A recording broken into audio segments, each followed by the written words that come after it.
Good morning, students. Now, in previous day, we discussed about the female reproductive system. In female reproductive system is divided into ovary, fallopian tube, uterus, vagina, and vulva. Firstly, we discussed about the ovary.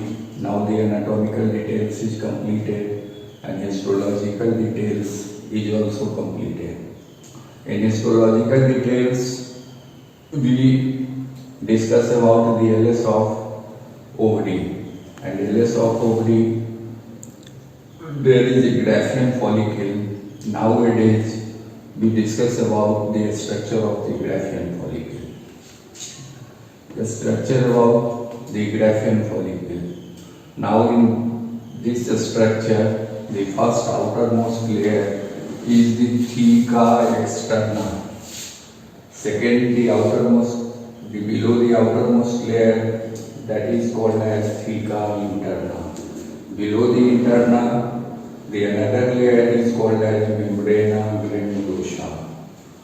That the group of cells are present which is attached with the ova, that is called as the germ. Above the ova, the first layer is called as corona radiata.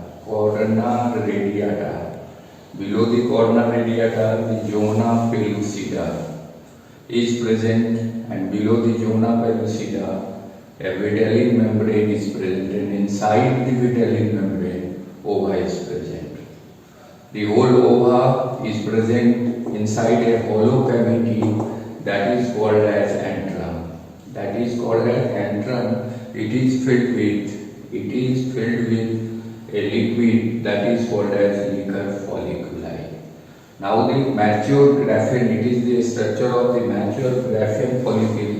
Now in previous stage, the LS of the ovary, we clearly seen that when the Graafian follicle become mature, under the influence of LH, it become rigid and rupture, and ova is released. And theca is present inside the ovary. That is called as corpus luteum. And now the ova is released from the Graafian follicle. That process is called as ovulation.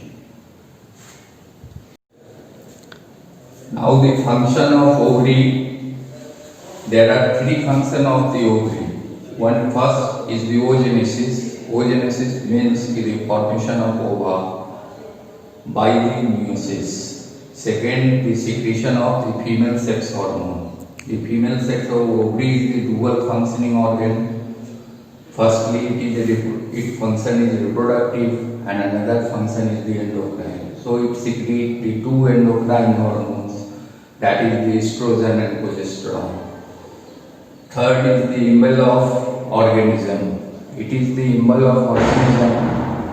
By the functional ovary, we decided the organism is the female. Now there is a misconception: the external genitalia is not the guarantee of the male and female.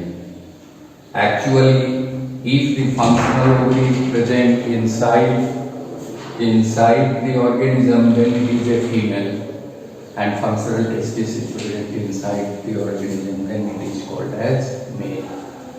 Now the second part, that is the fallopian tube. Fallopian tube.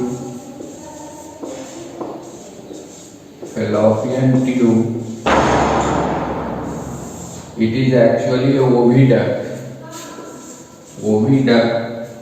But in big animal, the oviduct is called as fallopian tube. It is about 10 to 12 centimeters long and divided into three parts.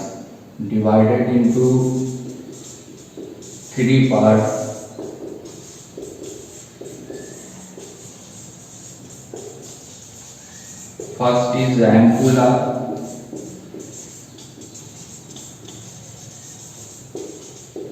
Second is squamous.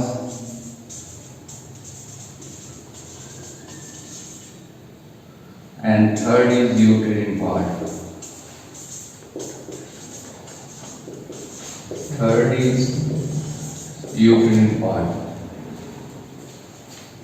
Oviduct 10 to 12 centimeter long, that is a muscular tube and internally ciliated. That cilia help in conduction of the ova. The first part is called as ampulla. It is a funnel-shaped structure and that is extended inside the abdomen over the ovary. Its outer end is having a finger-like projection that is called as fimbriae. Its function is the catching of ova after the ovulation. Its thalamus is the middle part and the narrow part. It acts as the ampullary thalamus junction act as a site of fertilization, and the uterine part is attached with the uterus. Function of fallopian tube. It helps in conduction of ova towards the uterus. When the ovulation takes place, then ova is catched by the fimbriae and by inside of the fallopian tube, cilia is present which conduct the ova towards the uterus.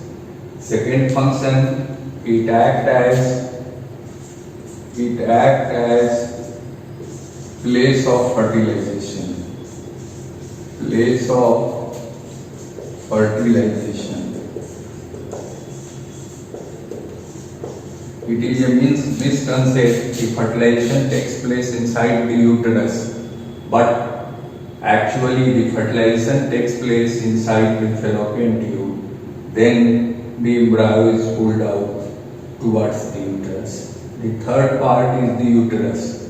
It is highly muscular, vascularized, thick-walled, inverted, pear-shaped structure. Its dimension is about 8 into 5 into 2 centimeter. Its wall is made by the 3-layer perimetrium, that is the outer layer, myometrium, that is the middle, and endometrium, that is the inner. It is divided into 3 parts. Fundus. First is the fundus, that is the uppermost part, dome-shaped structure. Second is the body. It is the middle main part, and third is the cervix, lower narrowest part. It opens into the vagina. Function of uterus. Function.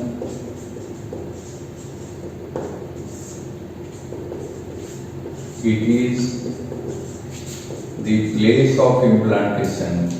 It is the place of implantation. Implantation means the attachment of embryo inside the uterus wall. Second, it helps in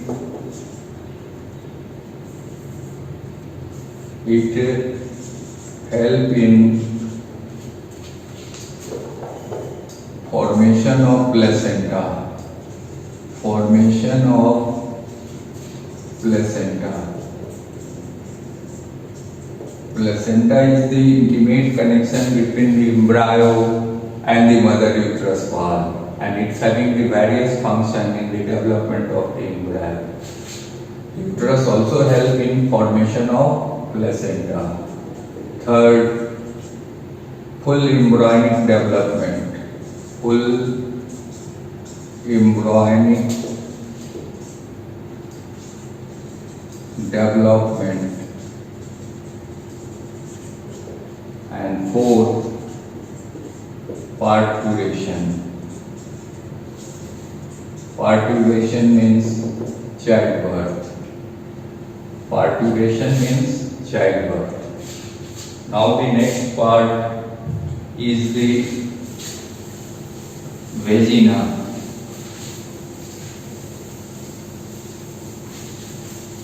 Next part is the vagina.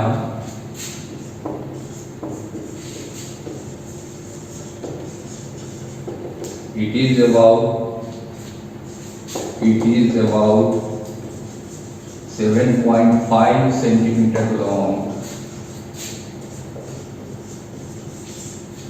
muscular tube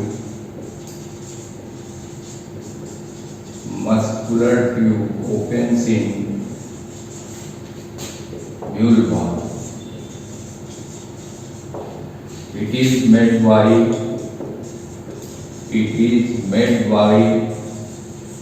non-keratinized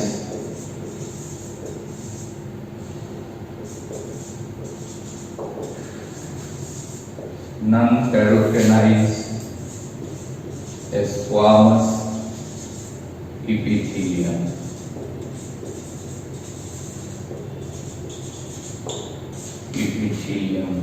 So many folds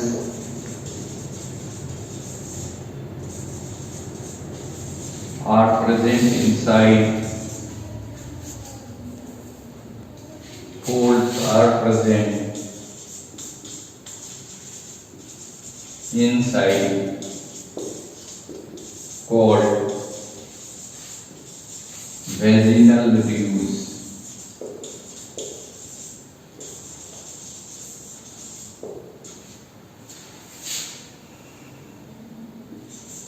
Inside the vagina,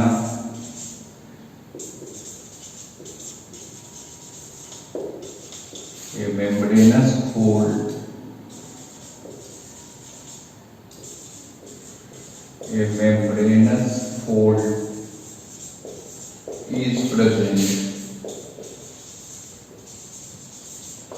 is present called hymen.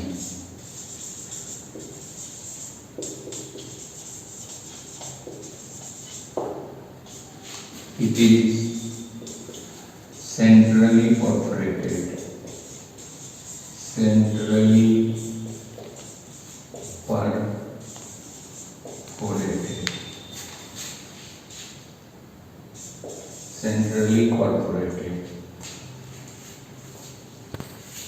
Vagina, it is about 7.5 centimeter long muscular tube opens in vulva. It is made up by non-keratinized squamous epithelium.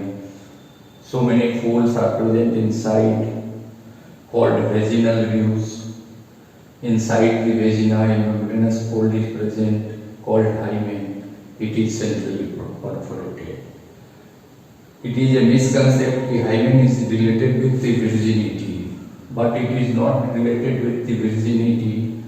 It is also destroyed by the cycling, horse riding, exercise, vigorous menstrual flow. So it is not the guarantee of the virginity. It is a misconception. It is break during the first coitus, but it also break in the different event that is discussed earlier. Function of the vagina. It holds penis during coitus or copulation. Second, it receives semen. Third, it acts as a birth canal during the childbirth. The fifth part is the vulva. It is also called as external genitalia of the female, made by the two membranous moist fold called labia majora, that is outer, and labia minora, that is inner. In the depression of the vestibule, there are two apertures. Upper is the urethral opening and lower is the vaginal opening, which is used as reproductive function. So female genital system is the perfect reproductive system. At the upper part, a P-shaped structure is present called clitoris, which is homologous to the glans penis of the male, and it is also the highly sensitive because both are made by the corpora cavernosa.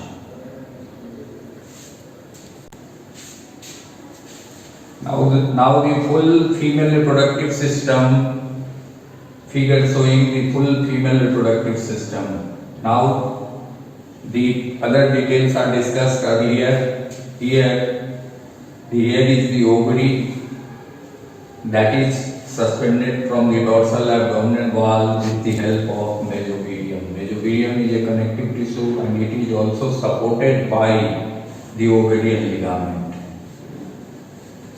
Here next, the second part is the fallopian tube. It is divided into the ampulla, isthmus and uterine part. The ampulla is a funnel-shaped structure and it's having the finger-like projection called fimbriae, and its function is the catching of ova.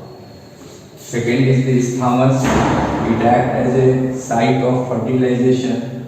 Third is the uterine part, which is attached with the uterus.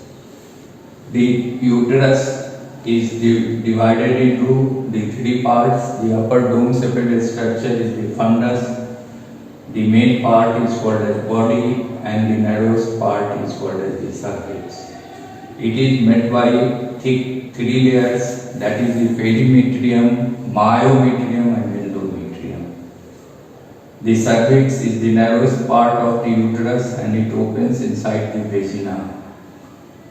Inside the vagina, so many folds are present, that is called as vaginal tubes, and it is covered with a membranous fold called hymen, which is centrally perforated, and it opens inside the vulva. The full female reproductive system is present inside the pelvic region of the female. Pelvic region of the female.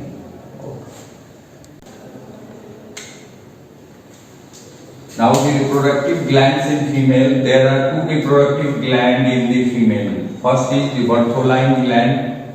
It is the one pair glands present just below the labia minora and it secretes the mucus. That mucus helps in copulation.